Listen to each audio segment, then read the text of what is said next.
അസ്സലാമലൈക്കും ഗൈസ്. അപ്പോൾ ഇന്നത്തെ പരിപാടി വിചാരിച്ചാൽ നാട്ടിൽ തിരിച്ചാമാരെല്ലാം പറഞ്ഞ് CPL തുടങ്ങുന്നതിൽ ഇന്ന് ക്യാരംസ് മത്സരമുണ്ട്, നമുക്കൊരു കോഴി ചുട്ടാലോ പ്ലാന്. നമ്മൾ എല്ലാവരും പോയിട്ട് കോഴി പെരക്കണ്ട അവിടെ പോയി ഒരു ഭാഗത്ത് നിന്ന് സുപ്പരിച്ച കോഴി കഴുകുന്നുണ്ടായിനിപ്പാ. പിന്നെ സുപ്പരിച്ചാൻ്റെ ദുബൈ സ്പെഷ്യൽ കോഴി പൊരിച്ച മസാല റെഡിയാക്കുന്നുണ്ടായിന്. പിന്നെ ഇപ്പം നല്ല തൈരെല്ലാം ഒഴിക്കുന്നുണ്ടായിന്. മക്കളെ കാണുമ്പോൾ തന്നെ ഇപ്പം തന്നെ കൊതി വന്ന്.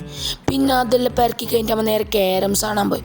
അപ്പം ഇവിടെ നറുക്കലിട്ട് മത്സരം സ്റ്റാർട്ടാക്കിയിട്ടുണ്ടായിന്. പിന്നെ അമ്മ അവിടെ നേരെ അപ്പുറം പോകുമ്പോൾ കണ്ണയിൽ വെച്ച് കോഴി പൊരിക്കാൻ റെഡിയാക്കുന്നുണ്ടായിന് മക്കളെ. പിന്നെ കോഴി പൊരിക്കാൻ തുടങ്ങി മക്കളെ. ചൂട് എണ്ണയിൽ ഇതാ കോഴി ഇടുന്നുണ്ട്, മസാല എല്ലാം പെരക്കിയ കോഴി. പിന്നെ ഇത് അവർ കോഴി ആടുന്ന് മറിച്ചിടിയെല്ലാം ചെയ്യുന്നുണ്ടായിനിപ്പാ. പിന്നെ അപ്പുറം നേരെ ആടുന്ന് ചെറുങ്ങനെ നമുക്ക് പണിയെടുക്കാൻ മടിച്ചായിരുന്നു. നമ്മൾ നേരെ അവിടെ പോയി ക്യാരംസ് കളി നടക്കുന്നിടത്തേക്ക് പോകുന്നു. അപ്പോൾ ഇവിടെ വാശീറി തകർത്ത മത്സരം നടക്കുന്നതിനിടയ്ക്ക് ഇപ്പോൾ പിള്ളേരും കളിക്കുന്നുണ്ടായിന്.